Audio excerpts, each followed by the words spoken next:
PowerPoint. So we run into this problem, or this is where we pass. So for this particular problem, if you read this problem, you can see that they don't give us the raw data like the previous problem I give you.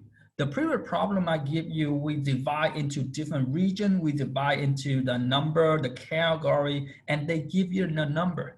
In this problem, they just give you all the data, all together. So in a recent school year in the state of Washington, there were 326,000 high school students. Of this, 159 were girls, 159,000 were girls, 167,000 were boys. Among the girls, 7,800 dropped out of school, and among the boys, 10,300 dropped out. A student is chosen at random, right? So we just select one person. And if you look at this question here, this is our question. What is the probability that that student is a male? And to refresh our memory or to recall, to find the probability, the first thing we need to do, or the first thing for any probability problem, is we need to know the total. So once we know the total, then we ask ourselves, is this a simple probability, or is this the compound probability? Meaning, do they just ask us for one category, one item, one specific item, or do they ask this or that, or the other thing is conditional probability? So in the sense of this problem, you can see that we are only asked you for one item, and this is just a one simple probability. Find the probability that we select one student and that student is a male. So to find this probability, what are we looking for? We're looking for the male. Do you agree that we have 167,000 male student or boy, and we need to take this item and divide it by the total in the sense of 26,000. And if we divide this item, we have 0.5123. This is the probability of we go in here and select one person, and that person is a male or a boy. So it's a symbol because they don't involve the word and, or they don't involve the word or the word even. If the word or, we have to ask ourselves, is it mutually exclusive or not mutually exclusive? If there's a word and, we kind of have to ask ourselves a few items when we deal with the word and. Same thing go, find the probability, or what is the probability that a student is dropout. So in the sense, if they ask you this item, it's kind of like the or, problem. Right? The reason why it's kind of like the or problem is because we need to include the boy that drop out, and also we have to include the girl that are drop out, because those are the students who fit the description of dropout. Right? What is the probability as a student drop out? Well, again, it does not specify if it's a boy or a girl. So we need to, it's the same question, is find the probability of a girl dropout or the boy dropout. So in this case, what fit the description? Well, we have 7,800 girls who are dropout, and we have 10,300 boys who drop out. We have to combine those two numbers together to give us 18,100 and divide that over the total. As I mentioned before, in order for you to find any probability, you need to know the total. So in this case, we have 326,000 total students, and of those 326,000 students, there's only 18,100 who are dropout. Okay. So question here in terms of A or B. And later today, ladies and gentlemen, you will see the word and again. You will see the word and a lot more today because we deal with a multiplication rule. But for this and right now, this and that you see right on your screen is not the and then. And you hear me say a lot in terms of and then, but for now, this and that we're looking for is basically, we are looking for the probability of a student who is a male and also the dropout male, right? Pretty much the dropout male student, right? I'm looking for a male and that male is also a dropout student. So in the sense of this here, this and is the intersection of the two criteria. What are the intersection? How many dropout students who are a male student? In this criteria, this and is the intersection, the common item of the two. So as you can see, we only have 10,300 dropout student who is also a male. So there are 10,300 over 326,000. As you can see, all of this thing here is a simple probability. They ask us for one criteria, even though it appears to be compound, but this item, because we select only one student who can fit the description of this, it's not that you select one student, a male, and then you go back and select another student that is a dropout student. They are not asking you that. They ask you, you select one student, and what are the chances, what are the probability that one student you select is a male and also a dropout, okay? So again, in the sense of this three problem, any question at all, any question of how I find A, B, and C. And if you don't have question with A, B, and C, let's take a look of what is connect with our conditional probability. Hopefully when you read this question and when you see the word given, in probability, when you see the word given, it tells you that we are dealing with a conditional probability. And a conditional probability is unique. And reminder, conditional probability is you need to have some condition. You need to extract out the condition first, and then ask yourself, based on that condition, what are we looking for or what do we have? And if you remember before the break, I say is anything after the word given. Anything after the word given is your new denominator or your new total. That is what we need to extract out first. So this item D, they say given that the student is a male. So we don't care about the female. We don't care about a girl in this sample. We don't care about a girl in this data, right? We extract out the male. How many male students do I have? Well, the total male student, the total boy in this survey is 167,000, right? And now out of that, how many of them are dropout relate to the boy? So do you agree that there are 10,000 that is a boy and also a dropout student or dropout boy, right? So in this case, if you look at this item, make sure reminder, probability of dropout given that is a male. The vertical line here is basically they actually find the probability that is a dropout student given that is a male. And reminder, I told you given, or this is your new denominator. How many male students? We have 167,000. And out of this 167,000, 10,300 are a dropout student. We do not include the 780 because the 780 is the female, the girl, right? We are not asked, this is basically the dropout and also a male student. And if you divide this item, we get 0.0617.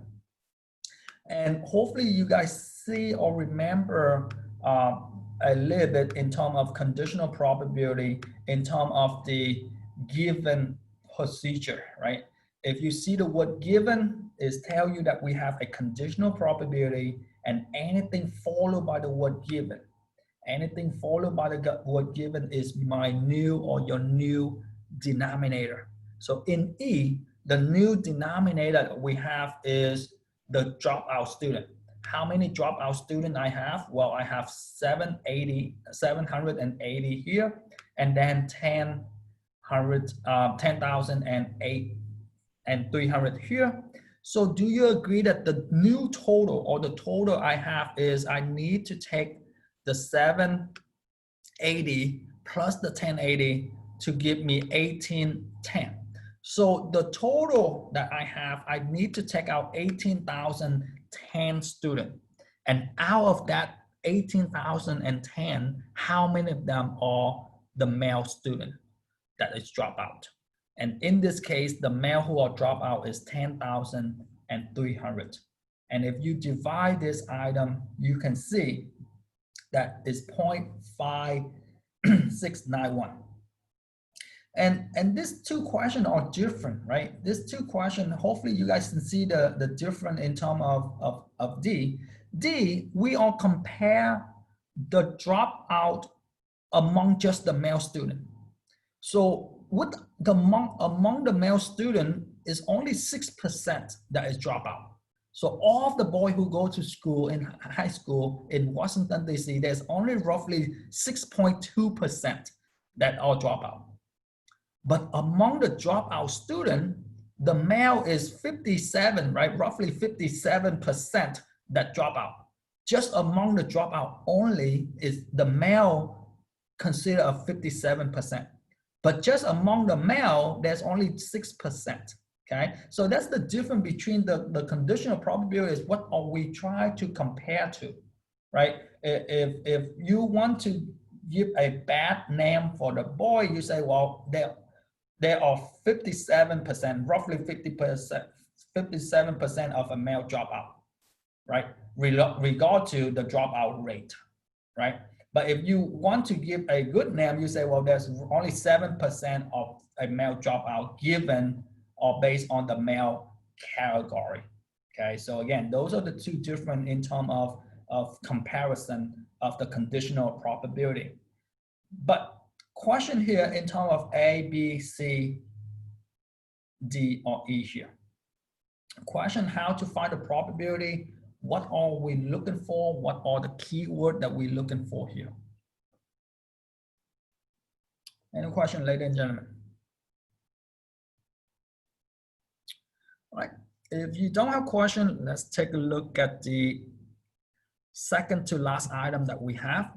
And the second to last item we have is a multiplication rule. So reminder, I told you guys last time is whenever we see the word or, whenever we ask you find the probability of this or that, when you see the word or, you all deal with addition. You either add the first item plus the second item, we're done. Or we add the first item and the second item and minus what they have in common, which is they are not mutually exclusive. Okay. Now, when you see the word and, this, ladies and gentlemen, is not the same and as before. This word and is and then, meaning we are doing two items. We are looking for more than one item. Okay, so we're looking for one item and then we go in and looking for another item. So if we have an and, when you see the word and here, this is a multiplication rule, which is tell you to find the probability of the first one, multiply to the probability of the second one, given that the first one have already occurred. Meaning again, this conditional probability just tell you that A have already happened. Okay. And if they already happen, all we need to do is multiply the first item, multiply the probability of the second item, given that A already occurred.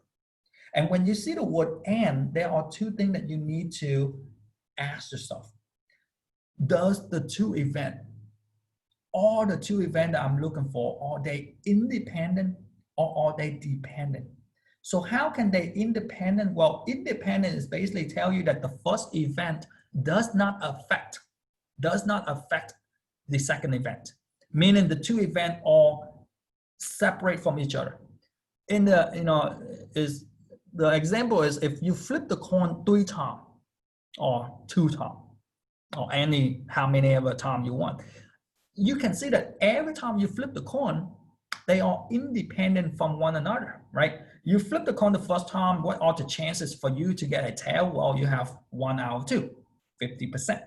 If you flip the second time, the chance of get a tail is the same, 1 out of 2, 50%. Meaning each time you flip the coin, they are independent from each other, right? The coin does not say, oh, I came out a tail already, let me come out ahead this time, right? They don't have that item to change the probability. So if the probability doesn't change, then they are independent.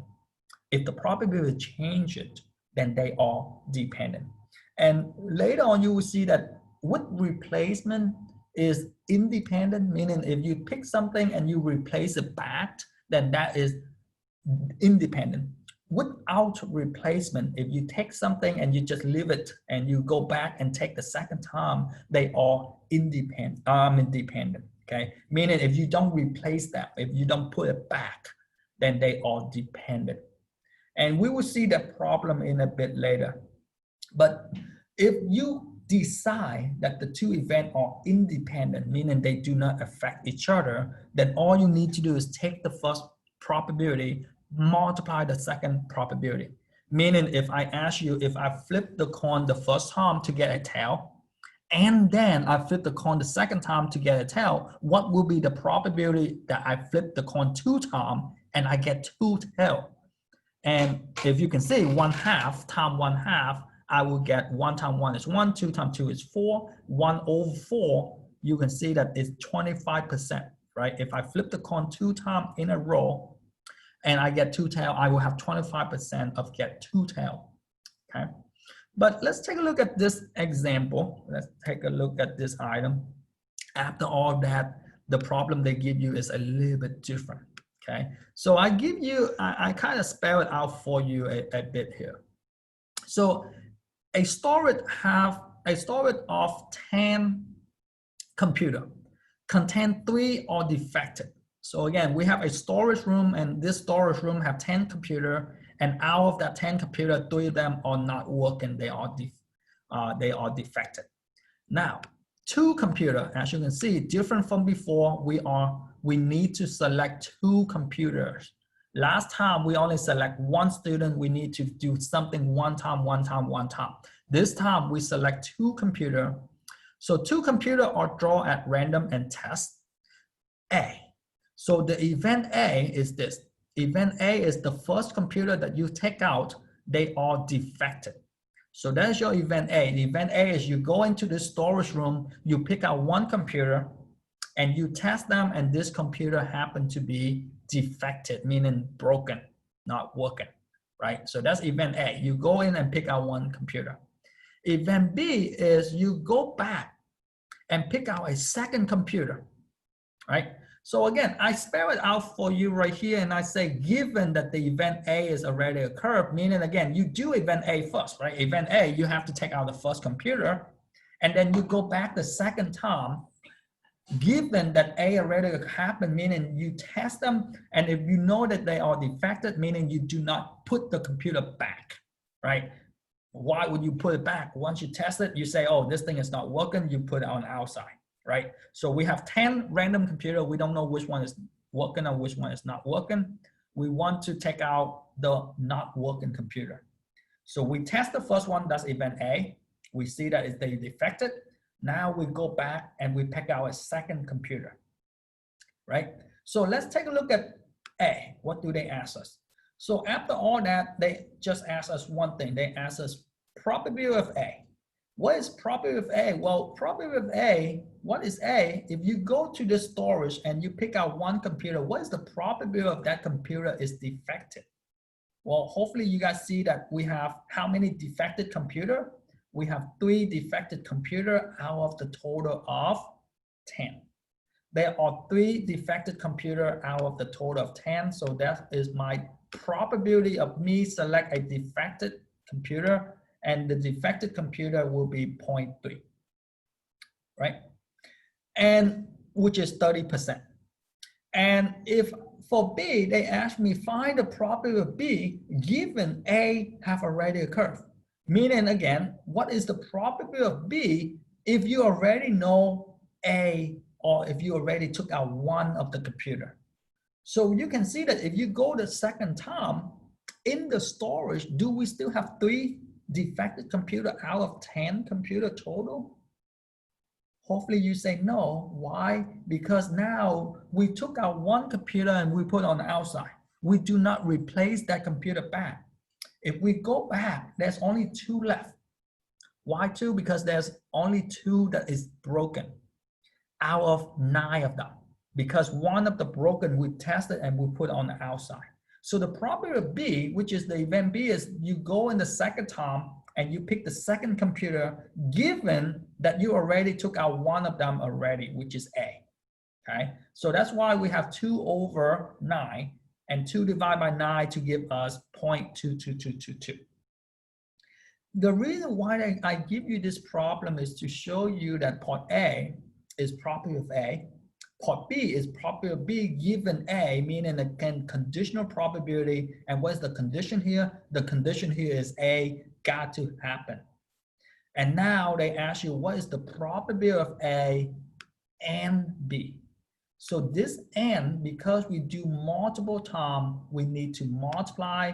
And basically the formula tells us this is to find the probability of A multiplied to the probability of B given A, which is part A multiplied to part B.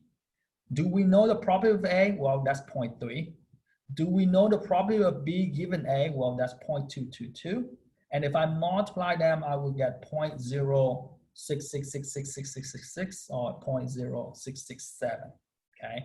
So if you're looking at this, the hardest thing, some of you guys will say, how do we know what probability are we looking for? And that's what you have to analyze and dissect your notation, right? Probability of A and B is basically find the probability of you select 2 computers and both of them are defected. Select the first one that is defected and then select the second one is also defected, right? But because we selected 2, meaning this N, you go in 1 and then you go in the second time, okay? And that's what you have to ask yourself is, do you do multiple times? If you do multiple times, you have to multiply.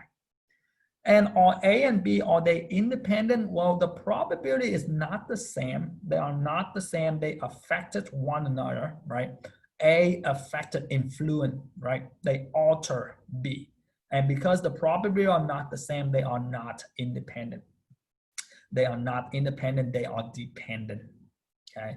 So if your second probability alter by the first probability, then they are not independent, okay? Question here in terms of A, B, C, or D. Any question here? We will come back to this a bit. Let's take a look at the last thing in 4.3. So the last item in 4.3 is now how do we find the probability of at least 1, right? So probability of at least 1, this is the last keyword that you need to add into your list to know, right? You have the word or, you have the word given, you have the word and now you have the word at least 1. So the criteria, the problem they give us is a fair coin is tossed 3 times. So we have a coin, we toss 1 time, 2 times, 3 times. What is the probability that the tail come up at least 1 time? We don't care which one. This can be the first one, the tail, that's fine. This can be the second one, the tail is fine. It can be the third one, the tail is fine. But at least 1 time, it's got to be a tail. That's what the word at least 1 means, okay? So before we do this, let me attempt to explain it this way. Let's take a look at the sample space of tossing the coin 3 times. So if you toss the coin 3 times, do you agree that the first time you toss the coin, you will either get a head or a tail? We don't know. We can get a head or a tail, right? That's your first try. And then if you have a head, let's take a look at the head first. If you have a head, do you agree that the first time you have a head, the second time you flip the coin, you either have a head or a tail, and vice versa. If you flip the third time, you have either a head or a tail. What does this mean? This means you either have a head, which is you have three heads. You flip three times, you have three heads in a row. Or you can have a head, a tail, or a head, a tail, a head, or a head, a tail, right? Head, tail, head, tail, head, and head, tail, tail. So this is the four outcome if the first item is a head. What about the first item is a tail? Well, take a look at the tail group. Well, the tail group, same idea. If you flip the first time and you happen to have a tail, the second outcome is still either head or tail. We don't know, right? And vice versa, the third one is either head or tail. Meaning you can have a tail, head. The first time tail, second head, third time head. Tail, head, tail, tail, head, and all three tail, right? So as you can see, if you flip the coin three times, this will be your sample space. And if you look at this sample space, life is easy. Why? Because if you look at this sample space and you say, what is the description they asked me? The description they asked me is at least one tail. Do you agree right here? I have one tail, that's at least one, right? It is at least one, meaning one tail or two or three or more, basically one or more. This one here, I have one tail. The second try, I have a tail. This one here, I have two tail. I have this one here, one tail, which is the first try, two tail, and three tail. Meaning at least one tail. Do you agree that all of this item have at least one tail in it? And the only item that does not have one tail in it is all three head, right? So at least one tail, if you look at this thing here, you say, well, Mr. Tran, that's easy, right? If we have a sample space, life is easy. Because whatever fit the description, I have 7 items, have at least one tail in it, over the total sample space, which is 8. So 7 over 8, I have 0.7875, right? So question here in terms of at least one. But now, what happens if they change in the script a little bit? What happens if they ask you, instead of toss the coin 3 times, what happens if they ask you to toss a coin 10 times, right? And if you look at this item here, if I toss the coin 1 time, I have 2 outcomes, either head or tail. If I toss the coin 2 times, I have 4 outcomes, which is head, tail, head, tail. If I toss the coin 3 times, I have 8 outcomes, which is, this is my 8 outcome. As you can see, it's basically double what we have. 2 become 4, 4 become 8. If I toss the coin the 4 times, 8 becomes 16, 16 becomes 32, 32 become 64, 64 become 128. And again, if you do that 10 times, you can see that this will be your sample space. Is you have a total of 1,024 different outcomes. And if you were to draw this tree diagram, it probably will take you forever to draw this tree diagram and then ask yourself, well, what is my at least one, right? So the only reason I show you this tree diagram is because it's easy to see, it's easy to recognize that at least one is we have one item in it. So, and again, the 2 here, the reason why we use the 2 base 2 raised to the 10 power is because we only have 2 outcomes. We have a head or a tail. And again, the 10 is how many times you flip the coin, okay? The base would be your outcome, which is the head or tail. The exponent is how many times you flip the coin. So this item here, we have this much.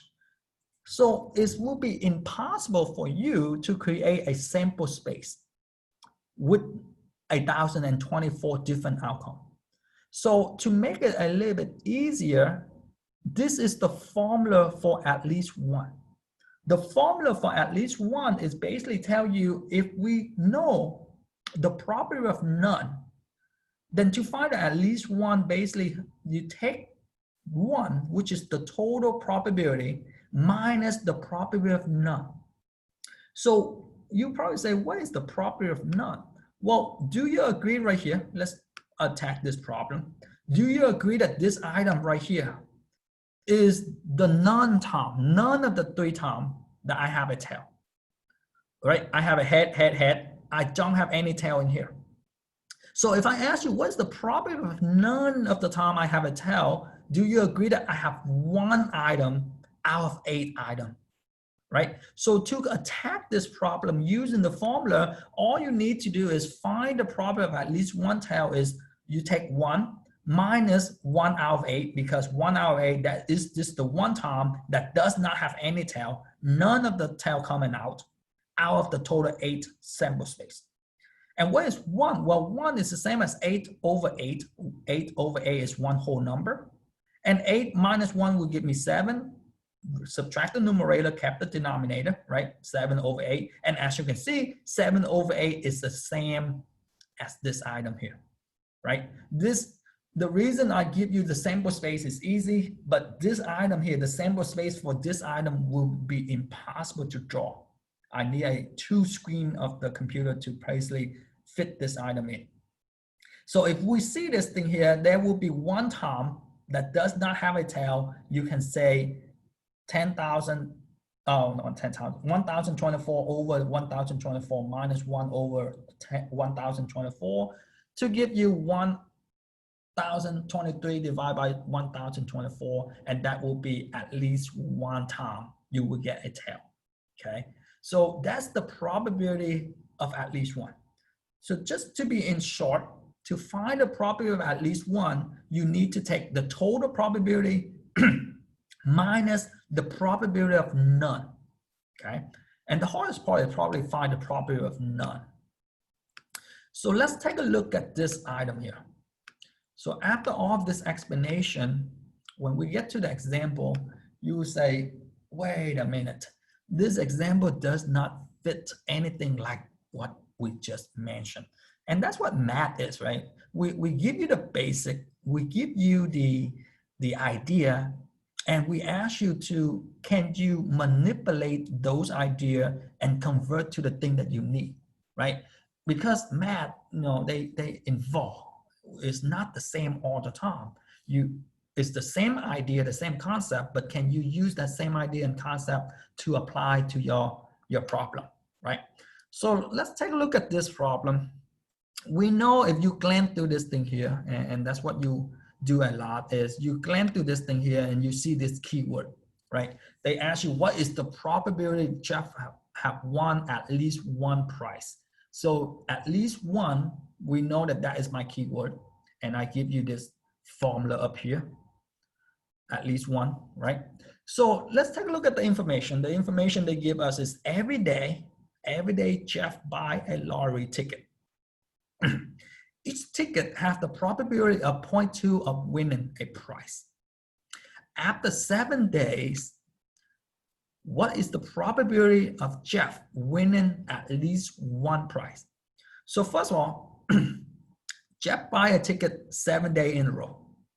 Each ticket have the probability of winning is this. Now we want to know what is the probability of he buy 7 tickets each day, 1 ticket, 1 ticket. What is the probability he win a prize on a given ticket? It doesn't matter if the first ticket, the 4 ticket, the 7 ticket, or multiple tickets. We just want to know what is the probability of he winning at least 1 ticket, right? So looking at this item here, do you agree that this is they give you for every ticket you win a prize is 0.2. So the probability of winning is 0.2. And if the probability of winning is 0.2, do you agree that the probability of losing is the remainder, which is 0.8, right? If I have 20% of winning on any given ticket, on the other side of the spectrum, I will have 80% of losing on any given ticket, right? Because if for a ticket, I have 100%, either win or lose. In the center of this thing here, the chance of me winning 0.2, and the chance of me losing is 0.8, the remaining percent. So any question with this 2 items we have, winning, losing, all right, head or tail. Last time the head is 0.5, tail is 0.5. So in terms of this thing here, do you agree that we need to know the worst case scenario for Jeff, not for us, for Jeff.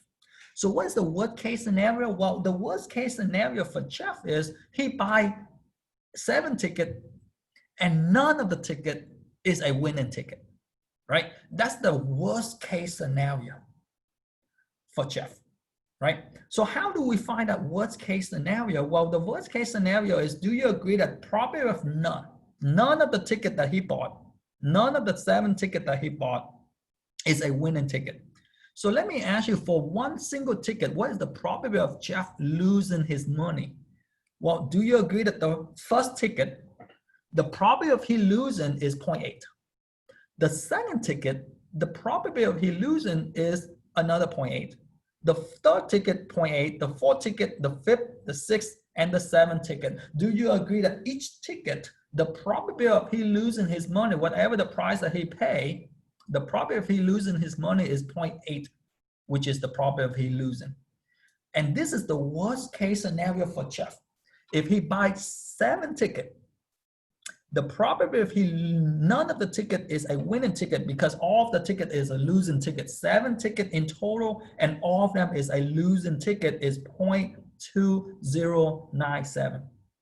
Meaning that's the probability of none of the ticket is a winning ticket. And like I mentioned, that's the worst case scenario. To find a probability of at least one, well, at least one, right? One ticket, consolation price, right? At least one, what do we need to do? Well, the at least one is we need to take 1, which is the total probability minus the probability of none, which is we take away, we throw away the worst case scenario. Meaning Jeff have 7.7902 percent, or in terms of this 0.7903% of winning at least one ticket. We don't know which one. He might win 1 or 2 or 3 or 4 or 5 or 6 or 7, right? If he lucky, the 7 ticket he bought, he win. But it's in this probability, okay? So looking at this item here, the at least one, that's what we need to do, is to find the probability of at least one. The first thing is we need to know what is the worst case scenario, which is the probability of none of the item that we're looking for. And once we find a none, we need to take 1 minus that, which is the total probability minus that. So again, you look at this thing here, you say, whoa, the probability of winning at least one is almost equal to the probability of losing, right? But this thing here is for a single ticket. This thing here is for all 7 tickets, okay? So that's the difference. This thing here is you buy 7 tickets and you just win in 1 ticket, at least 1 ticket. You might win 1, you may win 2, you might win 3 in terms of that, okay? So at least 1, meaning 1 or more, okay? So first of all, question here in terms of how we get to this answer, 0.7903. Question with the keyword at least one, and how I find the probability of none, the worst case scenario for the at least one. Any questions so far? All right, if you don't have question, let's take a look at this thing here. Let's put all of this together. That is the end of chapter, like I mentioned, chapter 4.3. Let's take a look. Before we do section 4.4, and like I mentioned, we won't do 4.4 until next week. But before we do that, let's review. Let's put all of this together. Let's say if you have this problem over the weekend, how can you decide which probability are we dealing with? Okay. So in the sense, when you read the probability, this is the 3-word keyword so far that we have. And the only thing missing from this slide is the word given, okay? So the 3 keyword that you're looking for is you're looking for the word and. If you're looking for the word and, you have to do multiple items. If you do only one item, the word and is and also, meaning we're looking for this and also that. If you do only one item. If you do multiple items, the word and is and then, right? We pick one item and then we pick another item. So if you look in the and, you ask yourself, are they independent? meaning does the two events affect each other? If you say yes, then if they are independent, if they do not affect each other, then you just find the probability of the first one, multiply the second one, we're done. If you say no, meaning they are dependent, then you have to find the probability of the first one, multiply the probability of the second one, given that the first one have already happened, okay? And if you see the word at least, we just did that. The word at least is 1 minus the none. And if you see the word or, you have to ask yourself, is it mutually exclusive, meaning they don't have anything in common, or are they not mutually exclusive? If they are mutually exclusive, then you just find the first one plus the second one. Like I mentioned, the word or relate to addition. If they are not mutually exclusive, meaning they do have something in common, you have to take the first one plus the second one and minus what they have in common, right? Those are your keywords, the and, the at least one, the or, and the word given, which is your conditional probability. So once we have those down, let's take a look at our problem. So I give you this data, right? Let's say that this data is the age group in my, the student age group in my class. I have a male, female, and the age group that I divided into, this is my age group, okay? So if you look at A, they ask you find, one person is selected. So we know that we only select one person. So if we select one person, we don't do multiple times. And if we don't do multiple times, we do not multiply, okay? So remember that. So we only select one person. One person is selected at random. Find the probability that a person is a male. So looking at this here, we know that this is just a simple probability. They don't have the word at least one. They don't have the word or. They don't have the word and they don't have the word given, right? So basically you look at this, you say, well, the word and is here, the word or is here, and those are your key item, right? Your key item that you're looking for. If they don't have the word and then have the word or, then we don't, it's just a simple probability.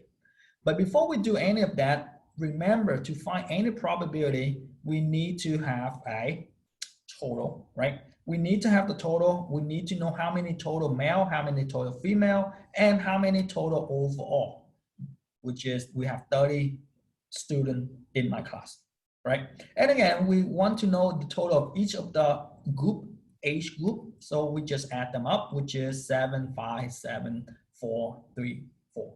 If you add those numbers, it's equal to 30, that is my total overall student. So find the probability of that person is a male. We know that this is just a simple probability. How many male students do I have in terms of this? I have 11 male out of the total, which is 30. So we can find the probability of male, which is 11 divided by 30 to give me 0.367. And like I say, on your MyMathLab or no Connect Math, they tell you how many decimal they want, right? This one here, I just keep 3. And find the probability of a person in the age group of 42 to 47. Well, the age group of 42 to 47, how many people do I have? In this case, I have 3 of them. Which is the probability, which is 3 over 30. 3 over 30 will give me 0.1 or 10%. So all of this thing here for for A and B on number 1 and number 2, they just have a simple probability. Now, if you look at this item and you say, well, do we multiply here? Well, we not quite multiply because they ask you find the probability. If we select one person, find the probability of that person is a female and also in the age group of 42 to 47. So how many female who is in that age group? Do you see that this one here, the word and, is only a specific category? It's not that I pick out a female and then I go in and pick out the age group of 42 to 47. Why? Because I only select one person. And if you only select one person, you are not doing multiple times. And if you don't do multiple times, you will not multiply. So this word and right here, even though it's a keyword, but it's not multiplication. It's not the and for multiplication because we only select one person. Okay, so in the center of this thing here, what fit this description, a female, and also in the age group, we have one student and divided by the total, which is 1 divided by 30 to give me 0.0333, right? And let's do 4 and under the age group. This is kind of like a mutually exclusive question, but do you agree that how many people under the age group 36? Do you agree that this is under the age group of 36? This group is under the age group of 36, and this age group, this is under the age group of 36. So it's the same idea that they ask you is find me the probability of the age group of 18 to 23 or 24 to 29 or 30 to 35. Instead of writing it all out like that, they just say under the age group of 36. As you can see, we don't have any particular person who is in all three age groups, right? You're either in 18 to 23, 24 to 29, and 30 to 35. And again, 7 plus 5 plus 7 to give me 19. 19 divided by 30 to give me 0.633. And like, reminder, to find any probability, your answer will always be a decimal, right? The only whole number you have is 1. So to find any probability, your answer is always decimal. So question with the first 4 problem, 1, 2, 3, and 4. Now, similarly, the first number you see, or not the first number, the first keyword you see is the word or. And this one here, they ask you for the age group of 24 to 29 or in the age group of 42 to 47. So do you agree that these two age group, do you have any people, any person who in this age, both of this age group? Hopefully you say no, right? Because you either 24 to 29, or if not, you end up 42 to 47. As you can see, the two groups we have, they are mutually exclusive, and they are mutually exclusive because we don't have anything in common. So because they don't have anything in common, we just take the first age group, 5 over 30, plus the second age group, which is 3 over 30, and add them up and divide by 30 to give us 0.267. Okay, so question here, question with this item, because the two item does not intersect. They do not overlap, they are mutually exclusive. And if you take a look at the second item, they ask you in the age group of 24, in the age group of 24 to 29, which is 24 to 29 is here, or a male. The difference between this problem or versus the previous problem or is they have something overlap. They have this person. This is the two people who is in the age group of 24 to 29 and also a male. So because they intersect, because the two items overlap, they are not mutually exclusive. And if they are not mutually exclusive, we need to find the age group of 24 to 29, which is 5 over 30, plus the male, which is 11 over 30, minus what do they have in common, which is the 2. Again, 5 plus 11 is 16, minus 2 is 14. When you divide, you will get 0.467. And hopefully you guys remember that the reason why we subtract the 2 is when I ask you how many 24, 29, you say 5, you include the 2. How many male, you say 11, you include the 2 twice. And that's why we need to subtract one of them away. So question of why number 6, I subtract the 2 versus number 5, I do not subtract. And lastly, they ask you find the probability of a female or between the age group of 48 to 53. And hopefully you guys see that they do have something in common. They overlap here, and if they overlap, we need to subtract the overlap. So looking at this thing here, we know that 19 over 30, that's the proper female, plus the 4 out of 30, which is that is the 48 to 53, minus the 3 that they have in common.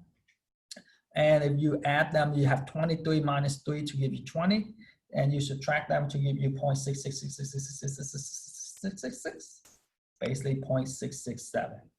So question here in terms of how to find a keyword, and from the keyword, how do we identify if we just add them up, or do we add them also and then subtract what they have in common? Any question with this slide here in terms of this 7th problem? All right. If you don't have question, let's take a look at the next set of problem. Same idea. If you glance through, if you read this, we know that we select one person. So if we don't select multiple items, we know we are not multiply. And if you glance through this 3 problem, 8, 9, and 10, you see that the word given, and the word given. So hopefully you remember that the word given tell us initiate the conditional probability. And if it's a conditional probability, hopefully you remember that I mentioned that anything after the word given, anything follow the word given is your new denominator, your new total. So we are not compared to the 30 people in total anymore. So this 30 people we are not compared to. We need to extract something out. We need to take the word given. We need to take the item out. So look at this item, given that the person is female. So this is what we need to looking for. We need to extract out the 19 female. And we only compare the 19 female. So out of this 19 female, how many of them, out of this 19 female, how many of them fit the description or in the age group of 42 to 47? So again, looking at this item, find the probability that a person in the age group of 42 to 47, 42 to 47, given that that person is a female. So we know a conditional probability, and hopefully you see that the given, this is your new denominator. How many female do I have? I have 19. And out of just that 19, how many of them are in the age group of 42 to 47? I have 1. And if I divide them, I have 0.053. Okay, and this is what we did in the beginning of class, which is the word given, conditional probability, find your total, and then from the total, what fit the first description.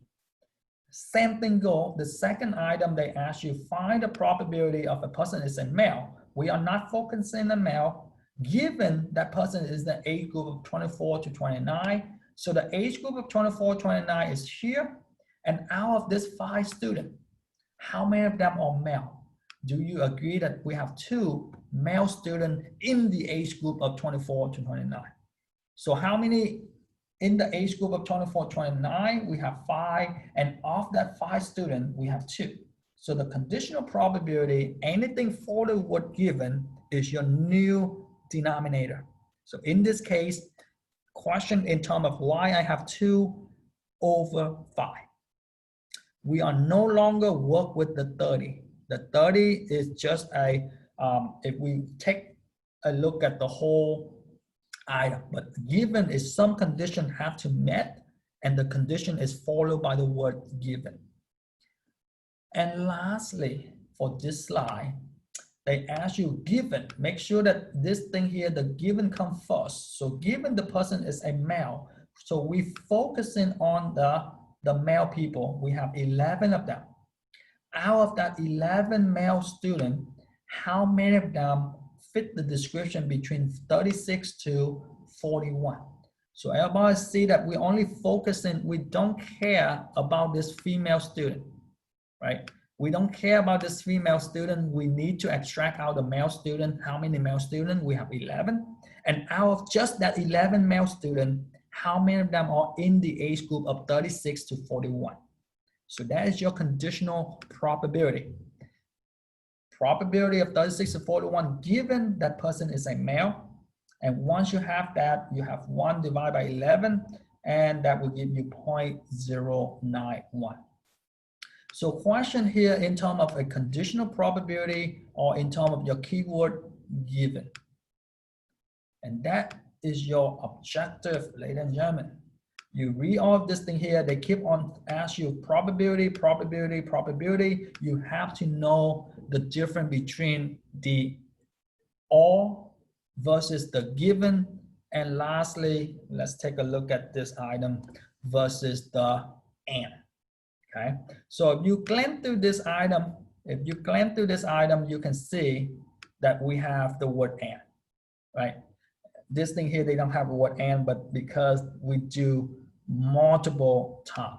So if you look at this item, what is the main difference between A versus B? A, we only select one person.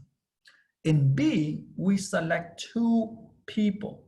And if you select two people, you should have an idea that two people meaning meaning we do multiple times. And if we do multiple times, then you have to multiply. Okay, so if we do multiple times, and this word and is we do multiple times, and we do multiple times, we need to multiply. The other word that you need to look out is, do we replace them or do we not replace them back? So find the probability of select a male and then go back and select a female without replacement. Meaning the first time we select two people, we need two people to be in our group. We select the first one, a male, and then we go back the second time, we select a female. Okay, so without replacement, meaning the first time we select a male, we say him stay out there, and then we go back and select a second person. So everybody see that when you come back the second time, right? The first time we have 11 out of 30, right? Why 11 out of 30? Because I have 11 male out of the total of 30. And I assume I got the male. I got the male student. I tell him, stay outside for me. I go back to the classroom and I select one more person. And if you look at this thing here, we don't replace that male. That's why he stay outside. When I go back, do you agree that I no longer have 30 students because one of them is outside? I only have 29 students. And now 19 of them are female. The probability of female given one male is gone, right? One male is taken out. So in terms of this thing here, they are dependent. They are not independent because the total affected. They alter your total. You no longer have 30 students, okay? So in terms of this thing here, same idea. All we do is we find the first one, multiply the second one given the first one have already taken out. That's why it's 29 and not 30. And if you multiply them through, you have 209 divided by 870. And if you divide them, you have 0.24, which is 24%, okay? And if you look at two, we do the same thing. We find the probability of select a male, and then you go back and select a person in the age group of 30 to 35. But this time you replace them back. So the first time, do you agree that the probability of a male is the same? The probability of a male is I have 11 male out of 30. I got it. I got the male, and I say, okay, let me write your name. Go back and sit at your desk. And I go back and I select a second person or the second event. No, don't focus on person, second event. The second event is that person is in the age group of 30 to 35. How many people in 30, 35? I have 7. But again, because I replaced the first person, I tell the first item go back. Because I replace it, I still have 30 people in total. And in this case, these two items, they are independent because every time if you keep on replace them back, they are independent because the probability is the same every time you replace them back. Okay, so given this here, given this two problem, conditional probability, this two problem question, any question with this two problem that we have here? Well, let's stop here for today. I'm running out of time. If you have question and you did not able to ask during class, please step back. If you don't have question, let's call it a day for today. Be safe out there, guys, and I will see you guys on